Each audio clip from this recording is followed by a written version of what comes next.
मेरा 21 साल का देवर रोज मुझसे शादी की जिद करता। मैं सारा दिन अपने आप को बचाती और कमरे में छुप कर रहती थी। देवर घर से जाता तब जल्दी जल्दी सारा काम करती रहती, लेकिन एक रोज छुपकर देवर साथ वाले कमरे में बैठ गया। मुझे खबर ना थी। बाहर निकली तो मेरे होश उड़ गए। उस रात मेरे देवर को शादी का बहुत शौक था। मेरी शादी हुई तो कहने लगा, भाभी मेरी भी शादी करवा दो। जब मैंने पूछा कि लड़की कैसी चाहिए तो मुझे सर से पांव तक देखने लगा और मुस्कुराता हुआ मेरे कमरे से बाहर निकल गया। मैं देवर की नजरों को देखकर परेशान सी हो गई थी। मेरा पति भी कमरे में मौजूद था और मैं यही सोच रही थी, लेकिन फिर अपने दिमाग को झटका, शायद मैंने गलत सोच लिया था। लेकिन उसके बाद तो मेरे देवर ने ये बात जैसे पकड़ ली थी। बार बार मुझे ये कहता कि मेरी शादी करवा दो। जब भी मैं पूछती कि तुम्हें कोई पसंद है तो बताओ, मुस्कुराकर मुझे सर से पांव तक बड़े गौर से देखता और फिर अजीब सा इशारा करके बाहर चला जाता। उसे तो ये भी ना ध्यान था कि मेरा पति भी उसे देख रहा है। मैं तो उसकी इस हरकत पर अब उससे कतराने और घबराने लगी थी। एक बार मेरी सास और देवर बैठे चाय पी रहे थे। मैं भी अपने चाय का कप लेकर अपनी सास के पास बैठ गई। मेरा पति भी वहीं पर बैठकर चाय पी रहा था, साथ ही मोबाइल पर भी चैट में मशरूफ था। मेरी सास बताने लगी कि मेरे पति की मंगनी मौसी की बेटी से हुई थी, लेकिन फिर मौसी की बेटी को मलेरिया हो गया। कि मलेरिया ऐसा बिगड़ा कि वह बेचारी जान से हाथ धो बैठी। उसके बाद मेरी सास कहने लगी कि अगर वो जिंदा होती तो आज आमिर की बीवी तुम नहीं बल्कि वो होती।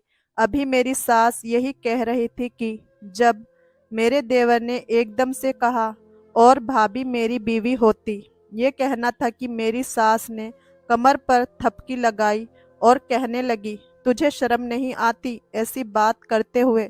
भाभी है तुम्हारी। वो कहने लगा, हाँ अब तो भाभी है। जाहिर है अगर भाई की शादी मौसी की बेटी से हो जाती तो फिर उन्हें तो मेरे लिए ही पसंद करती ना। अब मुझे ना जाने क्यों देवर की ये बात बहुत ही बुरी लगी थी। मेरी सास ने तो इस बात को हंसकर टाल दिया, लेकिन मैं वहां से उठकर किचन में चली गई। मेरा पति भी चुपचाप बैठा चाय पी रहा था। उसके बाद तो मेरे देवर को जैसे छूट मिल गई थी कि कभी भी कहता, आप गुलाबी रंग में बहुत प्यारी लगती हैं, ऐसा करें गुलाबी रंग पहन लिया करें। मैं उसे घूरने लगती कि शायद मेरी नागवारी को देखकर ही वह पीछे हट जाए, लेकिन बहुत ढीठ किस्म का शख्स था। मेरा पति बहुत ज़्यादा सादा मिजाज किस्म का था। उसने कभी मुझसे ऐसी फरमाइश नहीं की थी कि तुम ये पहनकर अच्छी लगती हो। मेरा पति अच्छी आदत का मालिक था, लेकिन कारोबारी दिमाग का था। हर वक्त दो और दो के पाँच बनाने के चक्कर में रहता था।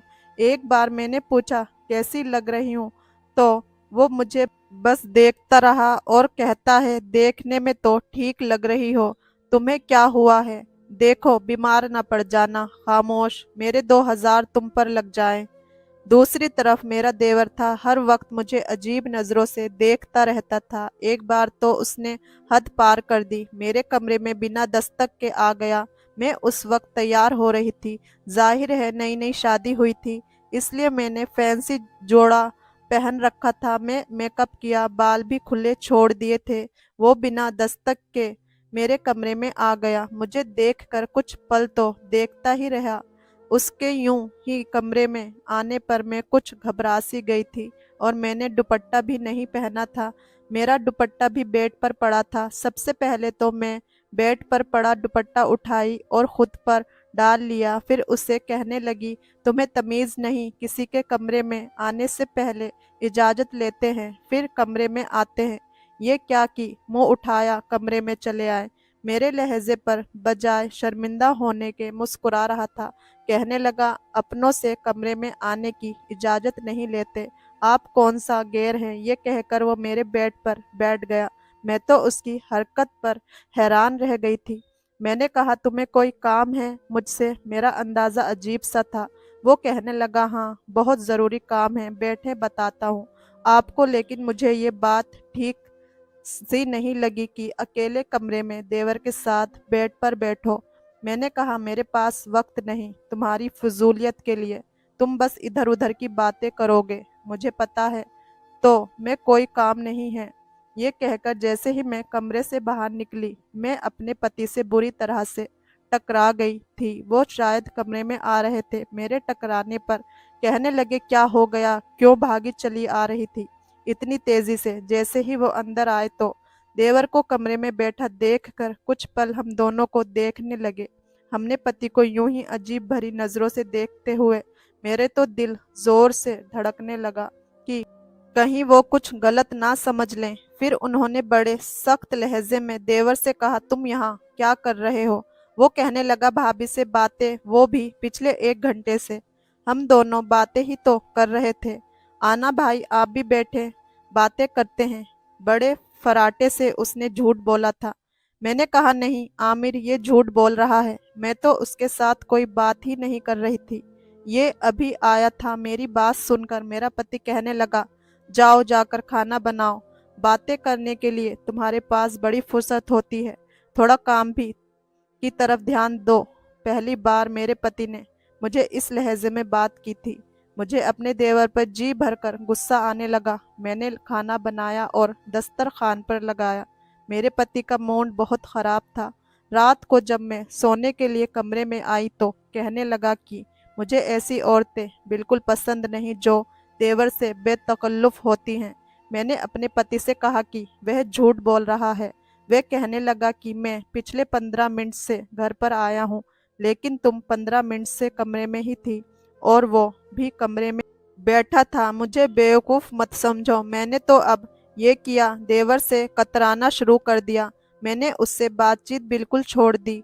जहाँ होता मैं वहाँ से निकलकर कहीं और चली जाती थी। 4 दिन तो मेरे बदले से रवैये को चुपचाप देखता रहा, लेकिन 5वें दिन कहने लगा कि आपके साथ क्या मसला है? जहाँ मैं बैठता हूँ आप उठकर चली जाती हैं। मैंने कहा कि तुम झूठे हो, तुम्हारी वजह से तुम्हारा भाई मुझसे गुस्से से घूर कर देखता है। तो क्यों झूठ बोला कि तुम 1 घंटे से मेरे साथ बैठे बातें कर रहे थे? वो कहने लगा, मैंने तो यूं ही मजाक से कहा था, भाई को तो आदत है। फिर मुझे कहने लगा, मैं आपको यही तो बताना आया था कि मेरा भाई बहुत ही शक्की वाला है, उसके शक करने की आदत है। बड़ी गलत बंदे से आपकी शादी हुई है। मुझे तो आपके बारे में सोचकर भी अफसोस होता है। देवर की बात से मैं तो कुछ अजीब सी हो गई थी। कुछ मेरे पति का रवैया भी मुझसे ऐसा ही था, लेकिन मैंने कहा, ऐसी बात तो नहीं है, आमिर बहुत अच्छे हैं, बेहतर है कि तुम मुझसे ज़रा दूर ही रहा करो।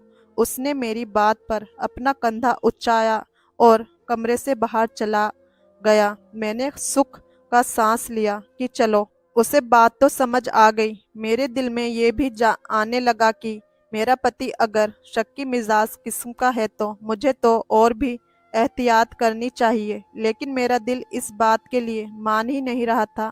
इससे पहले कभी उन्होंने मेरे साथ ऐसा रवैया किया ही नहीं था। मेरी शादी को 1 महीना गुजर गया था। इस 1 महीने में मुझे ये महसूस नहीं हुआ था कि मेरा पति शक्की मिजाज है, लेकिन पिछले कुछ दिनों से वो मुझे बहुत अजीब तरह से देख रहा था। बार बार मुझे देवर के बारे में सवाल करता। कभी कहता, तुम गेट के पास खड़ी तो नहीं होती, दरवाज़ा तुम तो नहीं खोलती? मैं कहती, नहीं, वो तो आपकी माँ ही खोलती हैं। वह कहने लगा, हाँ ठीक है, देखो तुम बाहर के दरवाजे के पास नहीं जाना, बड़े आवारा लड़के हैं हमारे मोहल्ले में। अपनी पति की ये बात सुनकर मुझे भी यही लगने लगा था कि शायद मेरा पति शक्की है। मैं हर उस काम से बचती थी जिससे मेरे पति मुझ पर शक ना करें और मुझसे खफा न हो। लेकिन एक बार ऐसा हुआ कि सब कुछ तबाह व बर्बाद रह गया। मेरी सास मुझसे कहने लगी कि वह कुछ दिन के लिए लाहौर जा रही है अपनी बहन के पास, क्योंकि उनकी बहन बीमार हैं। मेरा देवर ही मेरे सास को लाहौर छोड़ने गया था। मुझे डर लग रहा था कि वो भी साथ के साथ वहीं रह जाए, लेकिन वो अगली रोज ही वापस आ गया। मेरे पति ने देवर से कहा कि तुम भी मम्मी के पास लाहौर में रह लेते। कहने लगा, नहीं, मेरी पढ़ाई का मसला है, यूनिवर्सिटी में मेरे सेमेस्टर होने वाले हैं। अब तो मुझे भी परेशानी होने लगी थी, क्योंकि मेरा देवर दोपहर को यूनिवर्सिटी से वापस आ जाता था और मेरा पति रात को आता था। तो दोपहर से रात तक मेरा देवर घर पर ही रहता था, कहीं नहीं जाता था, और मेरे लिए वो वक्त बड़ा ही परेशानी से गुजरता था। मैं अपने कमरे में ही दरवाज़ा लॉक करके बैठी रहती, यही इंतज़ार करती कि वो कब जाए तो मैं कुछ किचन का काम निपटाऊं। जब वो यूनिवर्सिटी में होता तो मैं फटाफट से खाना बनाकर आटा गूंद के सारे काम करके अपने कमरे में जाकर बैठ जाती। लेकिन रात की रोटी तो मुझे अपने पति के आने से पहले ही बनानी होती थी, और मैं चाहती थी कि उस वक्त देवर कहीं चला जाए, लेकिन उसे नहीं कह सकती थी। जैसे ही वह घर से बाहर जाता और मुझे दरवाजे के बंद होने की आवाज़ आती, तो मैं अपने कमरे से बाहर निकलती, फटाफट से रोटियां बनाती और उसके आने से पहले पहले कमरे में बंद हो जाती। जब मेरा पति आता तब भी मैं कमरे से बाहर निकलती थी। खाने के दौरान मेरा देवर मुझे देखता रहता, जैसे कुछ कहना चाहता हो।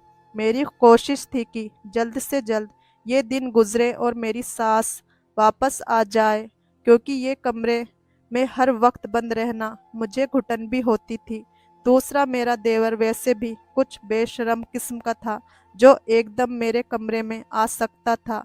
वो मेरा दरवाज़ा भी तो खटखटा सकता था कि बाहर निकलो, तुम क्या कर रही हो, हर वक्त कमरे में रहती हो। मैं समझ नहीं पा रही थी कि ये वक्त कैसे गुजरेगा। अभी मैं इस वक्त को ही सोच रही थी कि तभी मेरी सास का फ़ोन आया। उनकी बहन की हालत बहुत ख़राब हो गई थी, इसलिए हो सकता है कि वो कुछ महीने लाहौर में ही रहे। ये सुनकर मेरी परेशानी और बढ़ गई थी। पति घर आता तो बार बार मुझसे सवाल जवाब करता कि यासिर जब यूनिवर्सिटी से वापस आता है तो क्या करता है, क्या घर पर ही बैठा रहता है, कहीं जाता है कि नहीं। मैं कहती मुझे नहीं मालूम, मैं अपने कमरे में होती हूँ। कहने लगा तुम्हें सब मालूम है, तुम 24 घंटे कमरे में थोड़ी बैठी रहती हो। मैंने कहा आमिर, आप मुझसे किस किस्म की बातें कर रहे हैं, आप क्या कहना चाहते हैं, एक बार मुझे सब बता दें। मैं अपने पति की शक भरी बातों से तंग आ चुकी थी।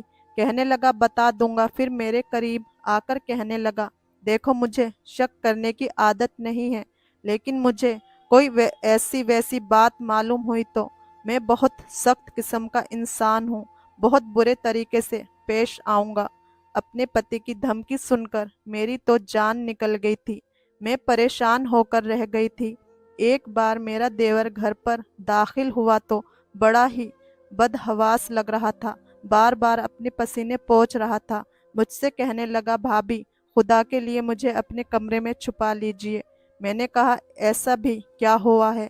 कहने लगा बताने का वक्त नहीं है, बस मुझे अपने कमरे में छुपा लो। जिस कदर परेशान लग रहा था, ना जाने क्यों हुआ था। बहरहाल मैंने उसे कहा कि ठीक है, तुम मेरे कमरे में छुप जाओ। ये कहकर मैं किचन में आ गई और यही सोचने लगी कि आखिर उसे हुआ क्या है, ये ऐसा क्या करके आया है जो इस कदर परेशान है, और रंग भी इसका उड़ा हुआ था। मेरे देवर को आए हुए 2 घंटे बीत चुके थे। ना वह कमरे से बाहर आया था और ना ही मुझे किसी बात का पता चला था कि अचानक से दरवाजे पर दस्तक हुई। अभी शाम के 5 बज रहे थे। हमारे घर तो कोई आता जाता नहीं था। उस वक्त कौन आ गया था? मेरे पति तो रात को 10 बजे ही आते थे। मैंने पूछा कौन है, तो मेरे पति कहने लगा दरवाज़ा खोलो। उसका लहजा बहुत ही सख्त था। मैंने दरवाज़ा खोल दिया। बजाय मुझसे बात करने के तो गुस्से से घर के अंदर दाखिल हुए और फिर पूरे घर की तलाशी लेने लगा। मैंने कहा आमिर, क्या देख रहे हैं? कहने लगा अभी बताता हूँ। तो उनकी लहजे को सुनकर मेरा दिल धक से रह गया था। मुझे समझ नहीं आ रहा था कि वो किस लहजे में बात कर रहे हैं। उन्हें जब सारे कमरों की तलाशी ले ली और फिर कमरे का दरवाज़ा खोला, कुछ देर बाद कमरे से बाहर मेरा देवर का गिरेबान पकड़ कर ले आया और उसे ज़मीन पर पटक दिया और कहने लगे देखो, वही हुआ जिसका मुझे शक था। ये तुम्हारे कमरे में क्या कर रहा था, जब उसका अपना अपना कमरा मौजूद है? मैंने कहा, आप ये मुझे क्या पता, ये तो 2 घंटे पहले आया, बड़ा परेशान था। कहने लगा, मुझे अपने कमरे में छुपा लो। इसलिए मैंने उसे कमरे में छुपा लिया। मैं तो कब से किचन में काम कर रही हूँ। मेरी बात अभी मुंह में ही थी कि मेरे पति ने मेरे मुंह पर थप्पड़ मारा। कहने लगे, झूठ बोल रही हो मुझे, तुम उसे अपने कमरे में हर वक्त बिठाकर रखती हो, ना जाने क्या क्या करती हो। मैं तुम्हें अपने घर में नहीं रख सकता। चलो निकलो मेरे घर से बाहर। मैं तो आमिर की बात सुनकर ही परेशान हो गई थी। मैंने कहा कि ऐसा कुछ नहीं है, मैं सच कह रही हूँ। मैंने अपने देवर से कहा कि बता दो कि तुम क्यों आए थे। वह मुस्कुराया, कहने लगा, मैं बताऊं भाभी, जो कुछ सच है वह सब भाई देख ही चुके हैं। अब इसे छुपाने का क्या फायदा। इस बार भी इसने मुझसे दगा की थी और झूठ बोला। फिर तो मेरे पति ने मुझे धक्के देकर घर से निकाल दिया। मैं रोती पीटती अपने घर पहुंच गई। अगली रोज मेरे पति ने मुझे फोन पर कहा कि बहुत जल्दी ही मुझे तलाक के कागज भेज देना। मैं बहुत मिन्नत की, वो कुछ भी सुनने को तैयार न थे। मैं खामोश होकर बैठ गई। मेरी भाभी और भाई मुझे ही ताने देने लगे। लेकिन 1 महीना गुजर गया था। मुझे ना तो आमिर ने तलाक दी थी, ना कोई रिश्ता रखा था। 3 महीने बाद आमिर मुझे लेने आए। मेरी सास भी साथ साथ थी और बड़ी शर्मिंदा सी थी। मेरी सास रोने लगी, कहने लगी, मैं कुछ दिन पहले ही आई हूँ। मुझे जब ये मालूम हुआ तो मैंने आमिर को बहुत डांटा और यासिर को कहा, तुमने क्यों ऐसा किया। मैं तुमसे बहुत शर्मिंदा हूँ। मैं नहीं जानती थी कि आमिर ऐसा कदम भी उठा सकता है। असल में उसे शुरू से ही शक करने की आदत है और मेरा छोटा बेटा बहुत ही मजाकी है। इसलिए सबका इलाज करने के लिए अपने भाई के सामने जानबूझकर ऐसा रवैया तुमसे रखा कि जब तुम्हारे और उसके बीच कोई गलत बातचीत चल रही हो तो आमिर ने तुम्हें घर से निकाल दिया। तो आमिर को एहसास हुआ तुमसे सच्ची मोहब्बत हो गई थी। 3 महीने में उसे अच्छी तरह एहसास हो गया कि वह तुम्हारे बगैर नहीं रह सकता। फिर उसने मेरी मिन्नत की। मेरे छोटे बेटे ने कहा कि नहीं, आपको जिस तरह शक करने की आदत है, आप भाभी की जिंदगी को बहुत ही खराब बना देंगे। मैं भाभी के साथ जानबूझकर आपके सामने ऐसा रवैया रखता था। ये देखना चाहता था कि आप अपनी शादीशुदा रिश्ते को कितने अच्छे से रख सकते हैं, लेकिन आपने तो उसे कच्ची डोर की तरह समझा। मैं आपको एहसास दिलाना चाहता था कि ये रिश्ते कितने अनमोल होते हैं। आमिर को अपनी गलती का एहसास हो गया था, इसलिए आज ये मुझे अपने साथ लाया है। ये दोबारा कभी भी तुम पर शक नहीं करेगा। जो कुछ मेरे देवर ने किया वह एक इलाज का हिस्सा था, ताकि वह अपने भाई को एहसास दिला सके कि अगर वो मुझे किसी के साथ बातचीत करते देख ले या फिर मेरे कमरे में कोई मौजूद हो तो इसका मतलब ये नहीं कि मैं बुरी औरत हूँ। दोस्तों, कहानी कैसी लगी कमेंट करके जरूर बताएं। वीडियो को लाइक, चैनल को सब्सक्राइब जरूर करें। धन्यवाद।